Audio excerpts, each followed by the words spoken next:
Hola, bendiciones. Nuevamente un saludo. Gracias por estar con este canal de la Iglesia Evangélica Bautista El Turó de la Peira. Hoy quiero que meditemos en un pasaje que se encuentra en el capítulo 9 del libro de los Hechos, capítulo 9, versos del 10 al 19. Vamos a estar en esta reflexión meditando acerca de un varón cuyo nombre aparece solamente en este pasaje. No está en el capítulo 11 de la carta a los Hebreos, donde se nos habla acerca de la galería de los hombres de la fe. Y como dije anteriormente, solo en este pasaje aparece, de ahí desaparece, no vuelve a aparecer, pero que tuvo una misión muy importante y un papel muy protagónico en lo que fue la vida del apóstol Pablo. Así que vamos a leer lo que nos dice la palabra en el capítulo 9 del libro de los Hechos, versos del 10 al 19. Había entonces en Damasco un discípulo llamado Ananías, a quien el Señor dijo en visión: Ananías.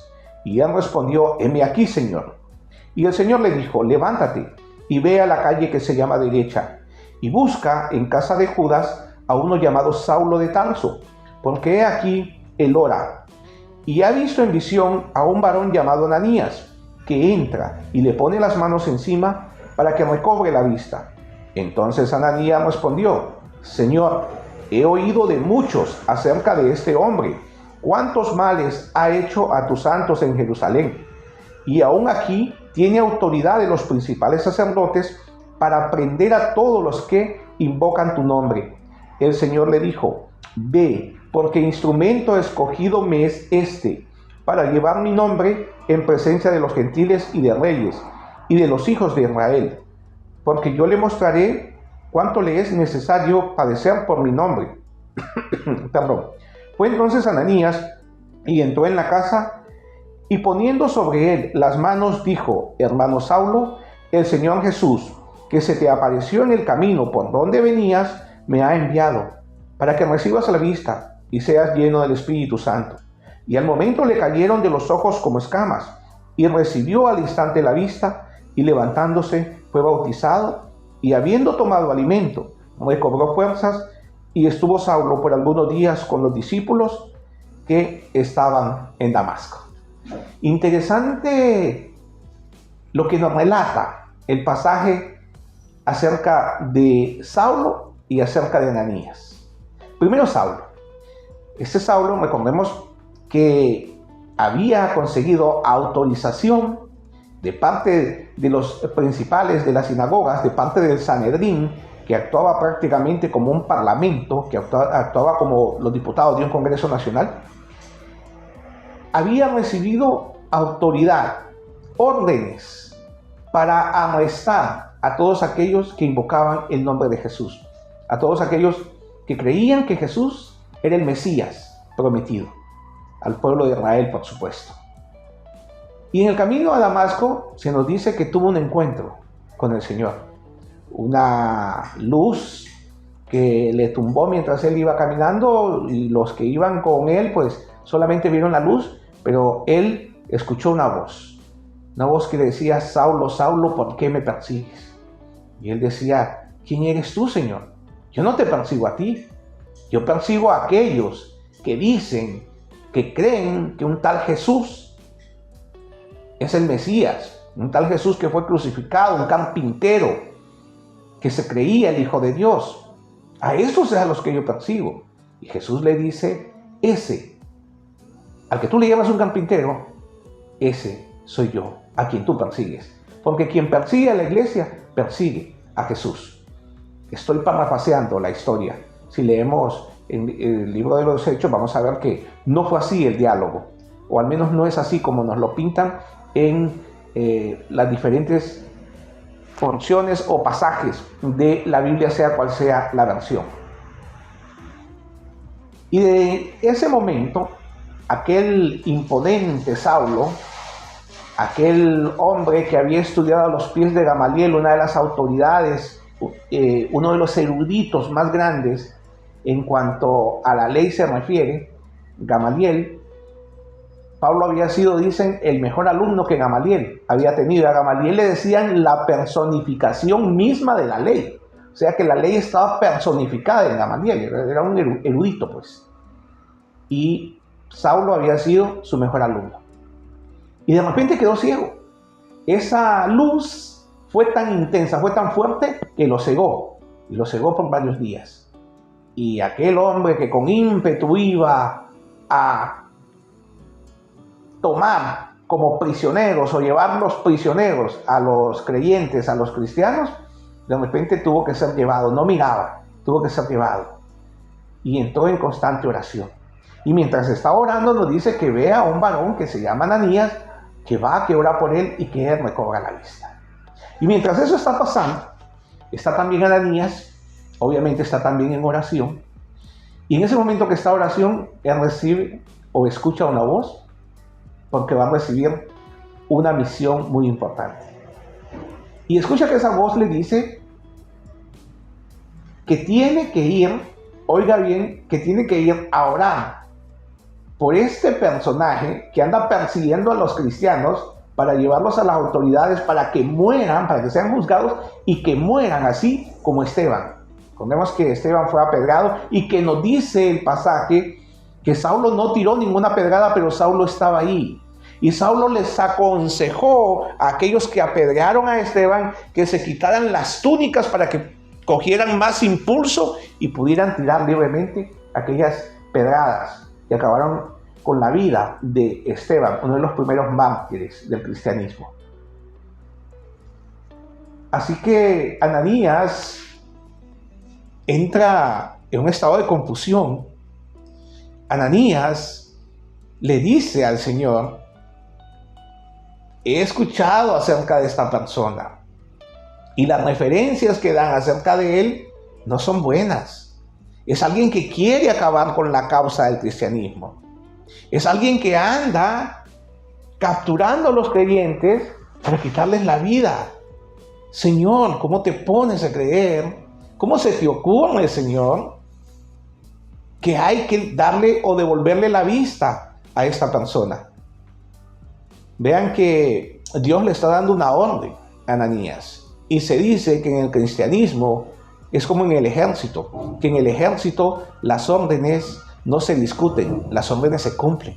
Sin embargo, vemos aquí a Ananías como que Dios le estuviera pidiendo consejo, como que Dios le estuviera pidiendo permiso, como que Dios le estuviera pidiendo sugerencias.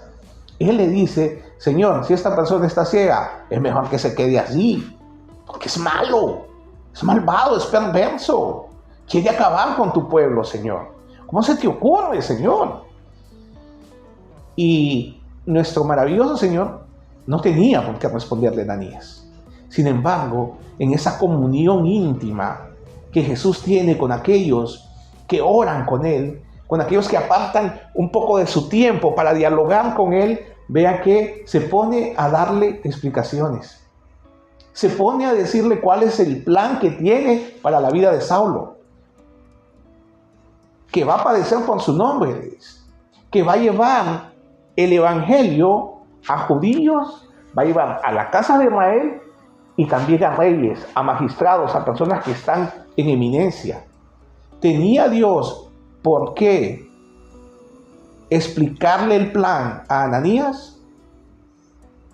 La respuesta es no.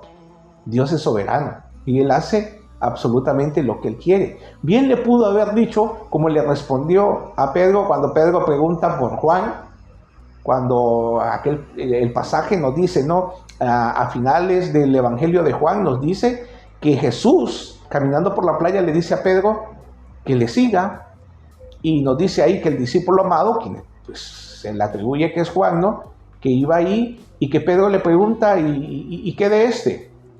Y que Jesús, la respuesta que le da es: ¿a ti qué?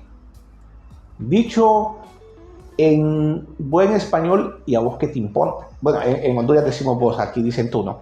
¿Y a ti qué te importa? Y bien le pudo haber dicho el Señor a Ananías: ¿a ti qué? ¿A ti qué te importa? Sin embargo, no le responde de esta manera, sino que le da detalles. Le da una explicación del por qué hay que ir a orar por Saulo. Ya una vez pues satisfecho Ananías, se dirige hacia la calle llamada a la derecha, la casa de Judas. No sabemos exactamente si es Judas el mismo que escribe la carta de Judas. Obviamente no es Judas Iscariote. Ya Judas Iscariote para este tiempo ya se había suicidado, ya había acabado con su vida. Así que él se dirige allá. Y cuando entra, vea qué hermoso. Vea que Ananías no le dice: ajá, vos, tú que andabas persiguiendo a los cristianos, deberías de estar agradecido con Dios, que bueno es Dios la oportunidad que te da después de todo lo que le has hecho. No, le dice: hermano Saulo. Primero no quería orar por él. Primero no quería ir porque había escuchado todas las cosas negativas que se decían de este hombre. Pero cuando el Señor lo hace entrar en razón, entonces él se convence que ya Saulo no es una amenaza, que ahora Saulo es su hermano, que ahora Saulo es un hijo de Dios, que los pecados presentes, pasados y futuros de Saulo han sido perdonados. Y llega, le impone las manos, y Saulo, al instante, nos dice la palabra, recobra la vista. Algo como escamas dice que cayeron de sus ojos. Y recobra la vista, es bautizado. ¿Qué podemos decir de Ananías? ¿Tenía razón Ananías o no al principio de no querer ir a orar por Saulo? Piense por un momento. Piense en lo que pasó hace 2-3 años en Israel, cuando esos terroristas del grupo Hamas, estos radicales, entraron a territorio israelí y acabaron con la vida de centenares de personas, que no solamente eran adultos, que no solamente eran jóvenes, habían bebés, acabaron con la vida de bebés. Y todavía se me entrecorta la voz cuando pienso en eso. Así que lo que le quiero decir es que lo que yo sentí cuando escuché esta noticia fue una indignación tremenda, un hambre de justicia, un hambre y una sed, que de verdad yo quería que en ese momento Dios actuara como vimos que actúa en el Antiguo Testamento. Así como cuando Elías oró y descendió fuego. Muchas veces oré así, lo confieso.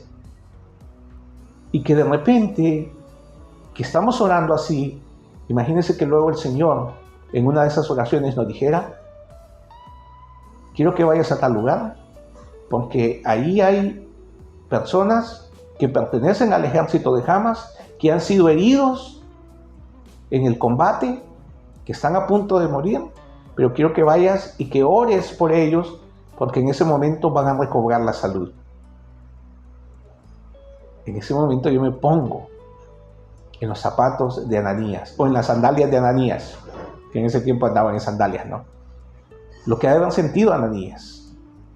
Porque esa misma indignación que yo sentí cuando sucedieron estos hechos en Israel, esa misma indignación sentía Ananías y todo el pueblo cristiano cuando escuchaban las intenciones que Saulo tenía y lo que Saulo andaba haciendo, cómo Saulo entraba en las sinagogas, cómo Saulo entraba en las casas de los creyentes, de los cristianos, de todos aquellos que invocaban el nombre de Jesús, y no le importaba si eran ancianos, si eran hombres, mujeres, si eran niños, si eran bebés. Se los llevaba para que fueran juzgados y que acabaran así como terminó Esteban. Así que, ¿qué podemos decir entonces de Ananías? ¿Tuvo o no tuvo la razón? Porque los creyentes también somos humanos. Los creyentes también sentimos, reímos, lloramos, nos enfadamos muchas veces, nos entristecemos. Sabemos que el gozo del Señor es la fuerza de nuestra vida, pero también hay circunstancias difíciles que nos hacen tambalear y dudar en nuestra fe. Sin embargo, ahí está nuestro Señor en ese dulce refugio, que es Él que nos está animando, que nos está alentando. Así que sabemos mucho acerca de Saulo. Sabemos luego cómo se cambió su nombre a Pablo. Y sabemos todo lo que el Señor hizo por él. Sin embargo, fue necesario ese personaje oscuro. Y cuando digo oscuro me refiero a que es la única vez que se le menciona aquí en toda la Biblia. Ese personaje, ese hermanito que parece hasta insignificante, llamado Ananías. Dios le dio una misión a él. Quizás soñamos muchas veces en el servicio del Señor de ser así, tener un ministerio así como el de Pablo, como el de Pedro, como el de Juan, o como el de otros creyentes que han venido después de que fue escrita ya la palabra de Dios. Creyentes como Juan Bunyan, por ejemplo, como Charles Spurgeon, como Martín Lutero. Y sin embargo, nunca quizás lleguemos a tener ese grado de influencia en la vida de otros como las que han tenido ellos. Pero aquellas cosas pequeñas que el Señor nos encomienda, delante de Él son cosas grandes. Alguien dijo una vez que las grandes puertas giran a través de pequeñas bisagras. Si usted tiene una puerta, puede ver que la puerta es muy grande, pero la que la hace girar son esas pequeñas bisagras. Así que en el Señor no hay trabajo pequeño. Sea lo que sea que el Señor le ha encomendado dentro de su obra, valórelo y déle la gratitud al Señor porque está trabajando para Él. Que Dios le bendiga.